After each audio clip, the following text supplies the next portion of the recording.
नमस्कार मित्रों, यह वीडियो उन तमाम तथाकथित बुद्धिजीवियों, भारत में भारतीय सेना के कंधों पर राजनीति करने वाले राजनीतिज्ञों और कई तथाकथित सेकुलर प्रजाति के तत्वों को समर्पित है, क्योंकि मैं एक भूतपूर्व सैनिक हूँ।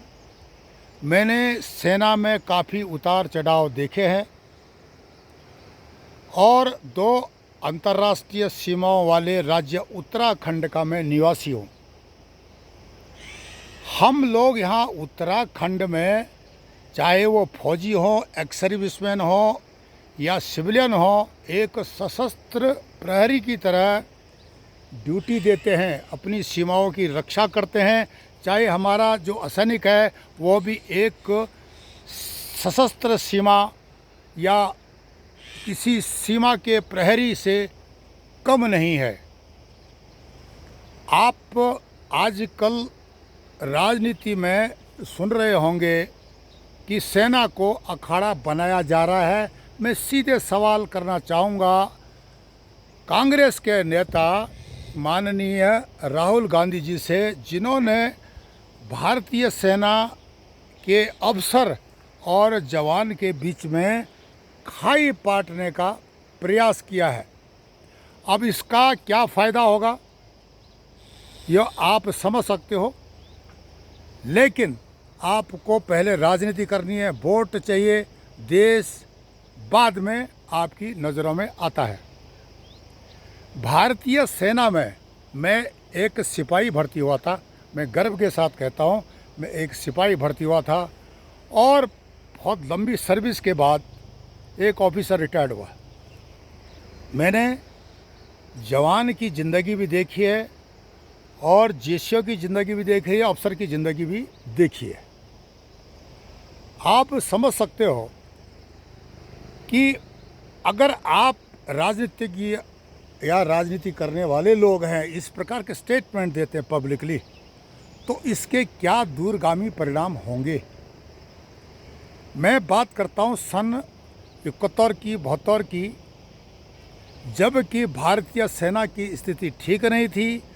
71 की लड़ाई के बाद जिस प्रकार से सेना की जो पेंशन कम की गई थी, उसको 2014 के बाद उस पर एक्शन लिया गया, बहुत लंबे अंतराल के बाद, और कोशिश की गई कि भूतपूर्व सैनिकों को अधिक से अधिक सुविधा दी जाए। जो सेवारत सैनिक हैं उनको भी अधिक से अधिक सुविधा दी जाए।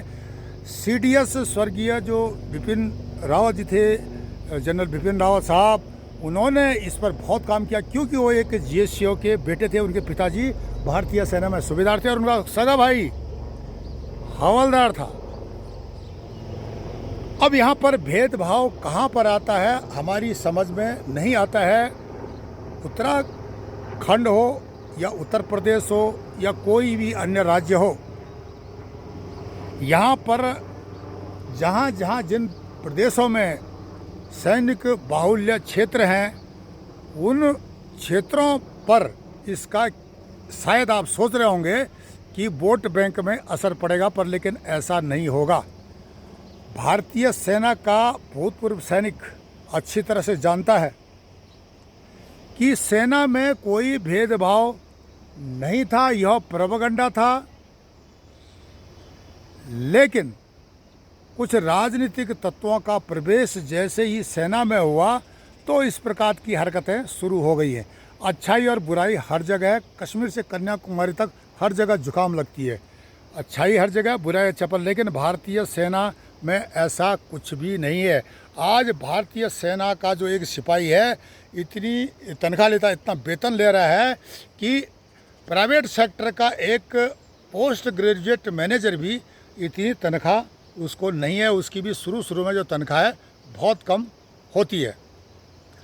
आप अगर भारतीय सेना में भेदभाव की बात करके राजनीति करना चाहते हैं, तो यह आपका जो स्टंट है, ये जो आपका ये टूल किट है, ये फेल है। भारत का हर सिपाही से लेकर के जनरल साहब तक समझता है कि क्या अच्छा है बुरा है। अनपढ़ लोग नहीं है, पढ़े लिखे लोग हैं। आप भेदभाव की बात को फैला करके वोट नहीं ले सकते हो। आप ज़रूर हिजबुल मुजाहिदीन का जो सरगना है सैयद सलाउद्दीन, उसको फ़ायदा कर सकते हो। आप लश्कर तोयबा के हाफिज सईद और मसूद अजहर जैसे लोगों को फ़ायदा कर सकते हो, क्योंकि भारतीय सेना जब कमज़ोर होगी तो दुश्मन को फ़ायदा होगा। और चीन ऐसा ही चाहता है। चीन के देश में रैंकलेस आर्मी नहीं है, वहाँ भी एक सिस्टम है। हर देश में फ़ौज का सिस्टम है, सिपाही से लेकर के जनरल तक उसके अपने काम बटे हुए हैं और वहाँ पर काम की इज्जत होती है। अभी हर आदमी रैंकलेस आर्मी तो बना नहीं सकते हो आप, हर आदमी को जनरल नहीं बना सकते हो, हर आदमी को पीएम नहीं बना सकते हो। फिर भेदभाव तो ये हो गया कि हर आदमी को पीएम बनना चाहिए। तो इस चीज़ को आप देश के सामने जब रखते हो, राजनीति करते हो, सैनिकों के सामने भेदभाव की बात करते हो, तो उनके लिए गलत संदेश जाता है। कम बुद्धि वाला जो सैनिक होगा उसके दिमाग में तो ज़रूर जो है कुछ चलेगा कि भाई हाँ, शायद राहुल जी कह रहे हैं तो बिल्कुल सही है। पर लेकिन ऐसा नहीं है राहुल जी, हमने फ़ौज देखी है। अगर आप फ़ौज में होते तो आपको पता चल जाता। आप फ़ौज में नहीं थे, इसलिए आप राजनीति में रहे हैं। आप पैराशूट से नीचे राजनीति में आए हैं। अच्छी बात है, आप पिछले जन्म में अच्छे कर्म किए आपने कि ऐसे घर में आपका जन्म हुआ है कि आप सीधा पैराशूट से नेता बन गए। अच्छी बात है, आपका भाग्य है। लेकिन आप भारतीय सेना को जो भारत माता के लाल हैं उनको नहीं भड़का सकते हो। इस बात को आप गांठ बांध कर रख लो। भारतीय सेना को में फूट डालने से क्या फ़ायदा होगा। माना आपने फूट डाल दी, वैसे फूट पड़ेगी नहीं, सेना में फूट नहीं पड़ेगी। क्यों? हर फौजी समझता हर पढ़ा लिखा है। इससे चीन को फ़ायदा होगा। चीन चाहता भारतीय सेना कमज़ोर हो, पाकिस्तान चाहता भारतीय सेना कमज़ोर हो। आपको हो सकता है वोट मिल जाए, गृह युद्ध कर दें आपको वोट मिल जाए, पर लेकिन देश की स्थिति क्या होगी। वो सैनिक जो सेना में सेवारत हैं, जिनको अच्छा खासा वेतन मिल रहा है, जिनके बच्चे अच्छी एजुकेशन ले रहे हैं, अच्छी सुविधाएं ले रहे हैं, आप उनका भी नुकसान कर रहे हो। कल स्थिति अगर देश में बिगड़ती है तो यह एक प्रकार से इतिहास में बहुत ही बुरा काम होगा और बहुत बुरी घटना होगी। उसके लिए कौन जवाबदार रहेगा, कौन जिम्मेदार रहेगा, कौन इसकी रिस्पॉन्सिबिलिटी लेगा? क्या आप तैयार हैं? हर देश में जाइए, किसी देश में रैंक नहीं है, सिपाही से लेकर जनरल तक रैंक है, उनके काम बटे हुए हैं। तो यहाँ पर भेदभाव की भावना कहाँ से आ गई? जैसा काम ऐसी तनख्वाह, जैसा पद ऐसी सुविधा, हर देश की सेना में है। आप यह नहीं कर सकते हो। जहाँ भेदभाव की बात है, भारतीय सेना में ऐसा कोई भेदभाव नहीं है। अच्छी पेंशन मिलती है, अच्छी तनख्वाह मिलती है, अच्छी सुविधाएं हैं। आप उन सैनिकों को ये क्यों नहीं बताते कि सिविल में जो जा कर के जो प्राइवेट सेक्टर में काम करते हैं, या जो आपका झंडा लेकर के घूमते हैं 500 रुपया पर डे लेकर के नेताओं के, तो उनकी स्थिति क्या है? आप उनसे पूछिए। उनसे बेहतर हमारे सैनिक हैं। उनकी जो है आर्थिक हो या जो सामाजिक स्थिति बहुत बेहतर है। अगर कोई कम बुद्धि वाला सैनिक आपकी बात मान जाता है तो उसकी यह सरासर मूर्खता होगी, और इस प्रकार की मूर्खता उसको भी नुकसान करेगी, देश को भी नुकसान करेगा। देश अडिग है। हमारे जैसे वयोवृद्ध सैनिक जिंदा हैं और सच्चाई से देश को अवगत कराते रहते हैं। 2 अंतर्राष्ट्रीय सीमाओं वाले उत्तराखंड राज्य में यहाँ पर गर्व के साथ लोग सेना में जाते हैं, जगह ढूंढते हैं, और उसके बाद उनको स्थान मिलता है उनकी योग्यता के अनुसार। लेकिन उसके बाद अगर जो भारत की सीमाओं की सुरक्षा के लिए जाते हैं, उन लोगों का ब्रेन वॉश करोगे आप, उनको इस प्रकार से मोटिवेशन करोगे आप, तो इसके परिणाम क्या होंगे ये आप अच्छी तरह समझ सकते हो। सभी वे राजनेता जो कि फौज के नाम पर राजनीति करते हैं, उनके ऊपर अब जनता का गुस्सा फूट रहा है और सैनिकों का भी गुस्सा फूट रहा है, क्योंकि सैनिक भी अब वे पुराने सैनिक नहीं रहे जिस समय कि पढ़े लिखे लोग नहीं आते थे, बहुत कम पढ़े लिखे लोग आते थे। आज का सैनिक जागरूक है, उसके साथ वो समझता है कोई भेदभाव नहीं है। और रही बात अफसर और जवान की, तो आप देखो ना, कैजुअल्टी संख्या के हिसाब से अफसर की ज़्यादा है भारतीय सेना में। मैंने देखा, मैं राष्ट्रीय राइफल में रहा हूँ, मैंने वहाँ पर काम किया है। मैं गृह मंत्रालय में अर्धसैनिक बलों के साथ रहा हूँ, काम किया है।